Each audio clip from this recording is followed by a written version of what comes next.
Okay, here we go. We pick up with something that you're not going to have a homework assignment on, but this is an important thing to understand. We are going to get into sketching angles and understanding the conversion between degrees and radians even more. But first, I just want to insert a couple small pieces, and we're going to start with the conversion from degree decimal form and degrees minutes seconds form. So when I was a young man trying to put myself through college, during the summers I served as a land surveyor. Land surveyor are those people who, they stand by the instrument, which has a tripod, and then the instrument on top, and they can look through it, and they're looking at somebody a long ways down there. They shoot a beam of light, it bounces back, measures the distance, the angle, and everything. Well, as I would turn that instrument, it would turn from, somewhere between 0 and 360 degrees, and it would show. But what it would do is it would list it because between the degrees, it would show, 60 minutes for every degree. And between each degree, it would show seconds for every minute.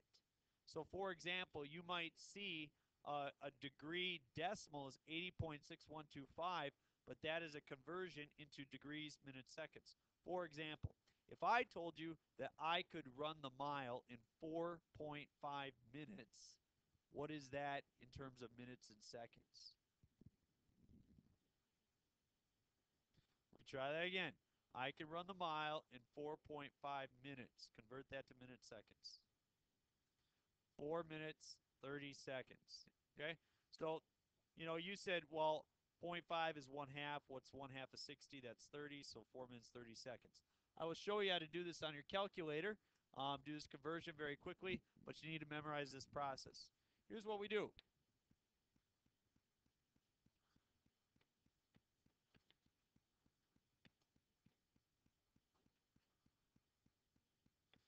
We take the decimal and we multiply it by 60. So if we want to go from a decimal, 80.6125, and we want to convert that to degrees, minutes, seconds, what I do is I take the decimal portion, which is 0.6125, and I multiply it by 60. So 0.6125 times 60, enter. And I get 36.75. So what I can do is write this as 80 degrees, 36.75 minutes. What do you think I do to get seconds? Take 0.75, the decimal, and again multiply it by 60. So if I do 0.75 times 60, 3/4 of 60 is 45. So my answer would then be 80 degrees, 36 minutes, 45 seconds. That's it. That's how you convert back and forth. I took the decimal and multiplied it by 60. So I took 0.6125 times 60, and I got 36.75. Then I took 0.75 times 60, and I got 45. Question, Anissa.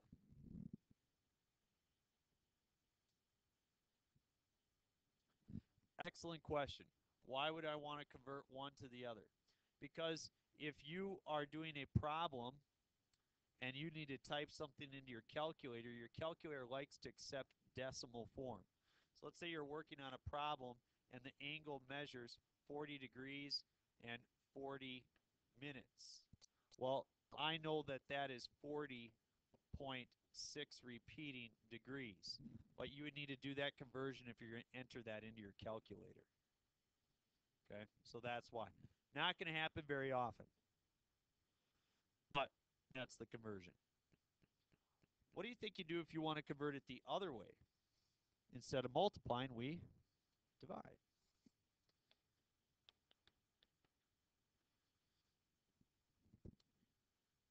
And I start with the 52. 52 divided by 60. I'm going to get rid of my seconds first. I get 0.86 repeating. So I could rewrite this as 36 degrees, 12.86 repeating minutes.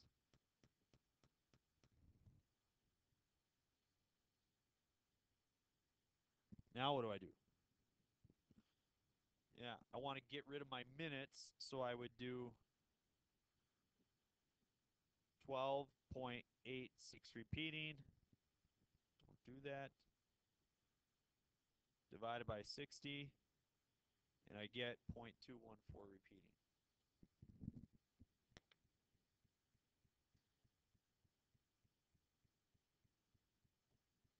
Good question. I will answer.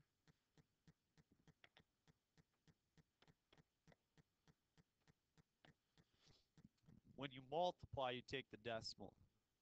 When you divide, you got to take that whole piece.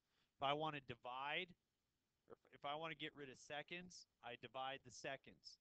Then I want to get rid of the minutes, so I divide the minutes to see what fraction or what percent are they of the whole, because there's 60 of them. Okay. All right. Try one on your own. Okay. Convert the following degree measurements to the other form. So I have 23.423, convert it to degree minute seconds, and then 152, 4520, convert that to decimal form. Go ahead and try that. I'll pause the recording and come and help you if you need it.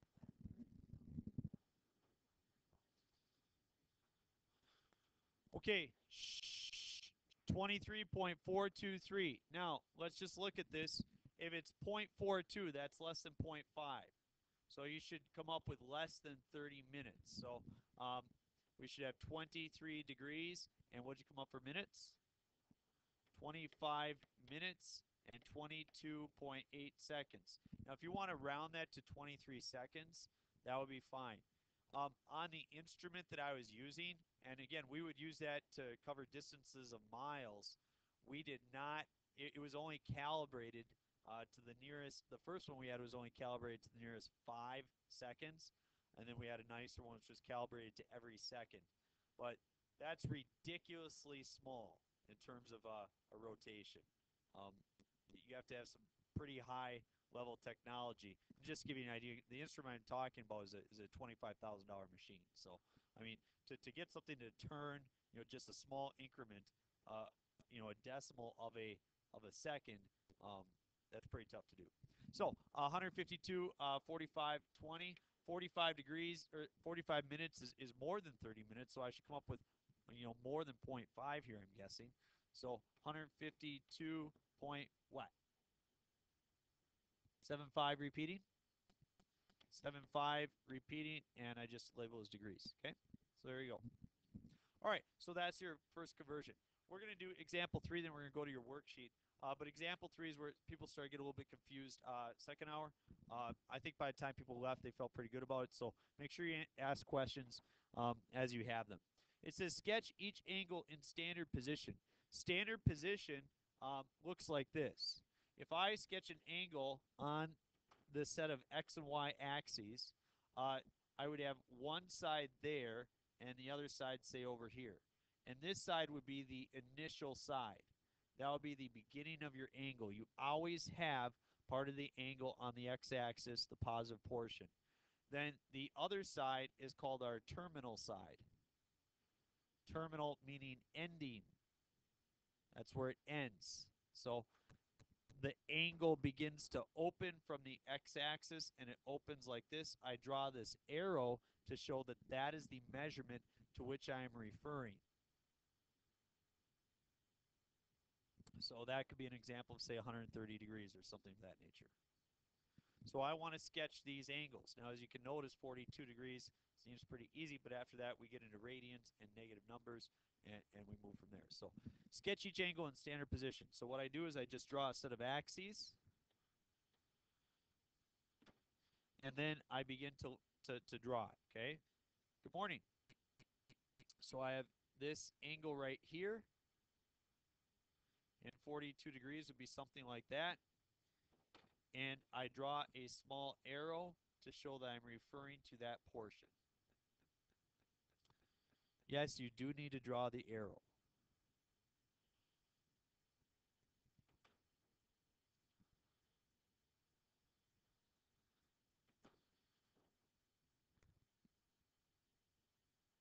Negative 113 degrees. I start there. What do you think it means to have a negative angle? You go in the opposite direction. Opposite direction. We want to be able to work with angle measurements in, just like we would a number line. So just like a number line has positive numbers and negative numbers, angles do as well. So negative 113, would that put me in the first, second, third, or fourth quadrant? Third quadrant, because you're a little bit more than 90. And again, I draw the arrow to indicate that I was talking about that portion. That tells the reader that I was looking at a negative angle measurement. 4 pi over 3, is that in degrees or radians? Radians. This one's a little bit more difficult. 4 pi over 3. Well, if I refer to what we did yesterday, I know that's 0. I know this is pi over 2. I know that's pi. I know this is 3 pi over 2. And as you start to think through this, okay, is 4 over 3 more than 1 or less than 1? It's more than 1. So we're going to be past 1 pi. So we're going to be somewhere down here. Is 4 over 3 more than 3 halves or less than 3 halves? It's less than 3 halves. 4 over 3 is 1.3 repeating. 3 over 2 is 1.5. So you're going to be sitting in the third quadrant. So it's going to look like this. Something like that.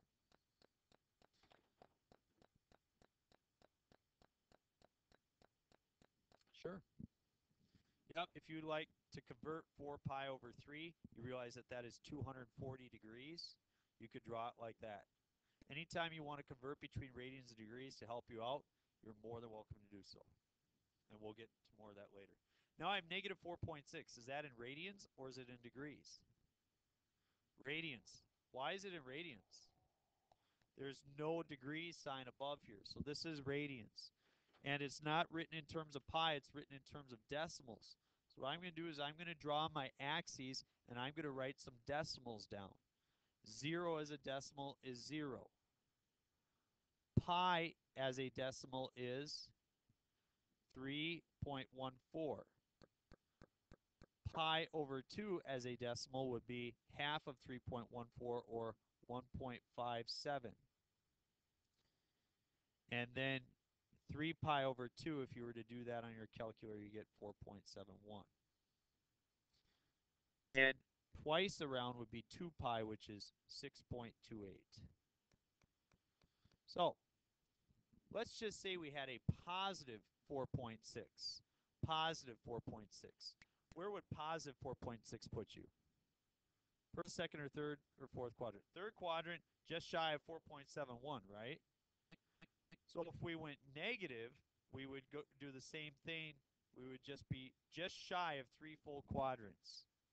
So again, 4.6, if it was positive, would bring us 1 quadrant, 2 quadrant, just short of 3 full quadrants. So negative would be 1 full quadrant, 2 full quadrants, and just short of 3 full quadrants is going to be where that angle will sit. So this is the basics of angle sketching. See if you do the last one on your own, 420. Yes, you could go around more than once. See if you can sketch that one.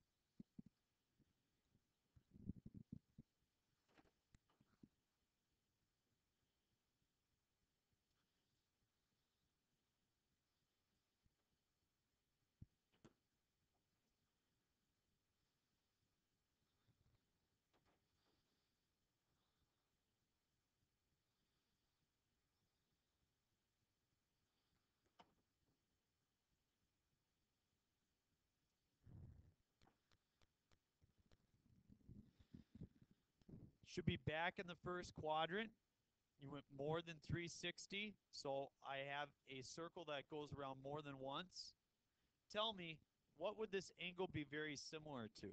What's an acute angle that this would be very similar to? Not 45, but 60. Yep, we went 60 past 360 to get 420. So 60 and 420 have the exact same terminal position. With that, please grab out your other sheet.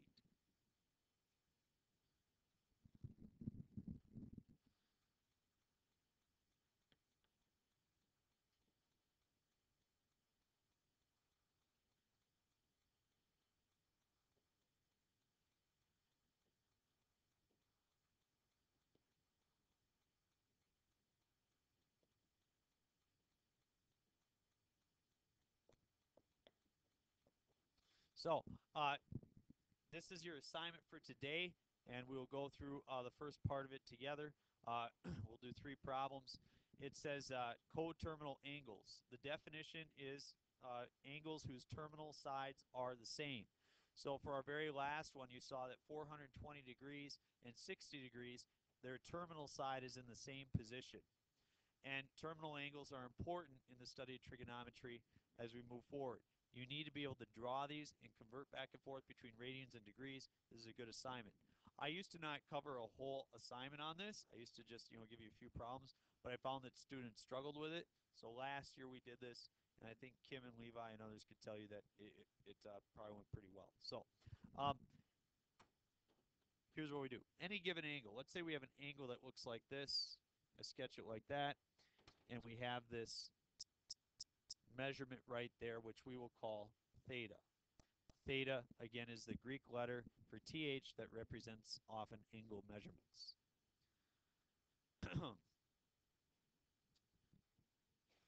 As you could see, 420 degrees had the same terminal position as 60 degrees did. Well, there's another positive angle that has the same terminal position that this one does. If I were to sketch the initial side of the angle and then go around to that same spot, but go around one more whole time, I would arrive at a terminal side that was the same as the previous angle. How would you calculate that angle measurement? You would take theta and do what to it? Add 360 degrees. Now, you can figure out another positive one by adding 720, and another positive one by adding 1080, and so on and so forth. There's an infinite number of positive coterminal angles. There's also an infinite number of negative coterminal angles. Let's look at the negative example. The negative one would look like this.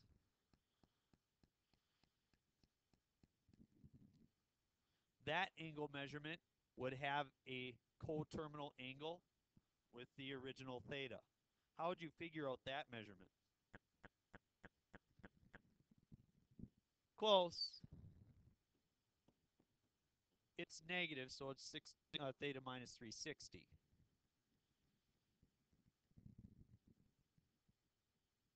Now, everybody wants, in this class, everybody wants me to give them a formula that they can always use.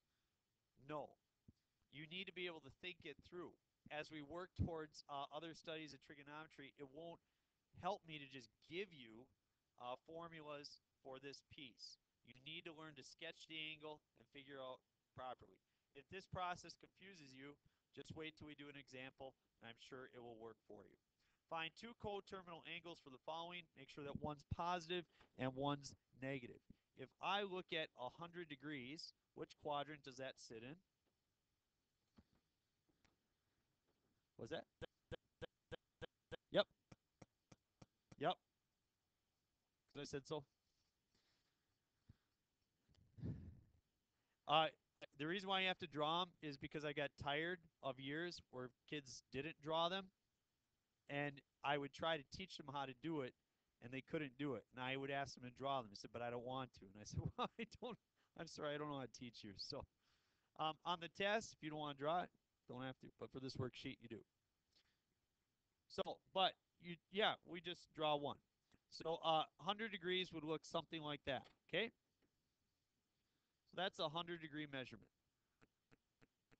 Okay. Would you like to figure out a positive angle first or a negative one? Positive. Okay, we'll do the positive one. What would a positive coterminal angle be here? What would I do? What would I do with my drawing? I would go around once more. So my green one, you can see I start there, and if I go around once more, so that would be 100 plus 360 would give me another positive coterminal angle, which is 460 degrees.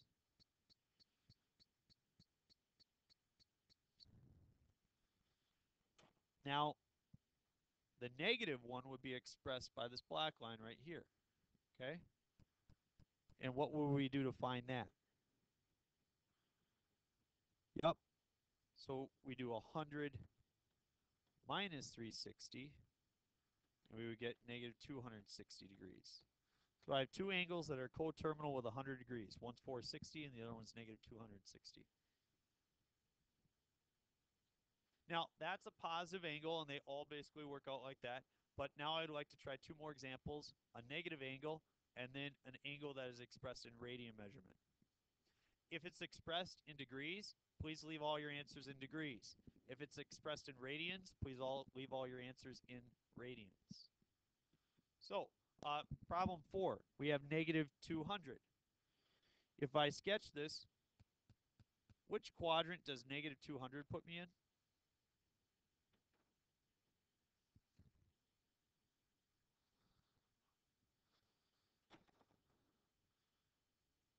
Negative 200 puts me in the second quadrant because negative 200 is past negative 180. So I have to go a little bit past negative 180 to get to negative 200. Would you like to find the positive one first or the negative one first? Let's do the negative. Because I just think it's easier to continue to move around in that same direction. So if I go to negative 200, how much more am I going to go to get back there? Another negative 360. So whether you want to think of it as adding a negative 360 or negative 200 minus 360, that's the same thought process. But I tend to think about it like negative 200 plus negative 360 because I think I'm adding more, but it's in the opposite direction. So that's how I like to think of it. So that's negative 560 degrees.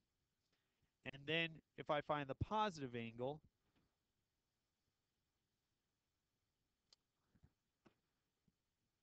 now what do you do?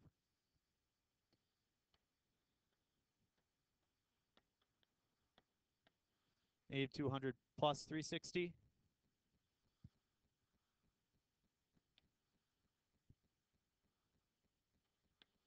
Now, some people would rather not think of it like that. They would like to think of it as 360 minus 200. Doesn't matter. Either way, you get 160 degrees. You're always either adding or subtracting 360. But I think when you draw the position, it helps you figure out which one you do. Okay? All right, and let's move to the back side, 5 pi over 4. Now, when some people see 5 pi over 4, they don't like that right away. They want to convert it to degrees. Anybody know what 5 pi over 4 converts into degrees? 225. If you want to do that, that's fine, and treat it like that, but then you're going to have to convert all your numbers back. Now, I'm going to convert it just like it is in radians. I'm not going to convert back and forth. If you want to do that, that's just fine. So 5 pi over 4 is more than 1. It's pi over 4 further than 1 pi. So I sit right there. That's the measurement I'm talking about right there. I'm going to find another positive one. So I will go to 5 pi over 4, and I will go another 2 pi to get back to that same spot. Again, 2 pi and 360 are the same. So I take my 5 pi over 4, and I add 2 pi, which is 8 pi over 4. I get 13 pi over 4. Now, if you would have just done 225 plus 360, whatever answer you got would convert back to 13 pi over 4. Anissa, you have a question. I took 5 pi over 4, and I added 360 to it, which is 2 pi. 2 pi is 8 pi over 4. Common denominators. 13 pi over 4. So 8 pi over 4 is just another way of expressing 2 pi. What's that? If we want to take, again, I have this 2 pi, and I want to convert it to a fraction. So 2 pi over 1 So I'll multiply the top and bottom by 4, so I have common denominators. I get 8 pi over 4. Better? Okay. So that's all I did, and so then I get my 13 pi over 4. That's for the positive one, yep. Now for the negative one, again, I'll go in the opposite direction, like that. And it's a negative value, 5 pi over 4 minus 2 pi, and 2 pi in fourths is 8 pi over 4. And I get negative 3 pi over 4. And again, if you would have simply done 225 minus 360, you would come up with negative 135, and you would convert that to negative 3 pi over 4. If you want to continue to do that, do that conversion process, that's fine. To get 225, your conversion is we take theta. So we said yesterday that we take theta times 180 and divide it by pi, right? So here's my theta times 180 divided by pi.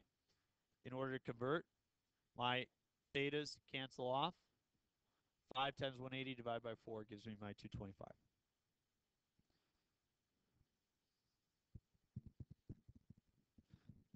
There you have it. You have the rest of the hour to work.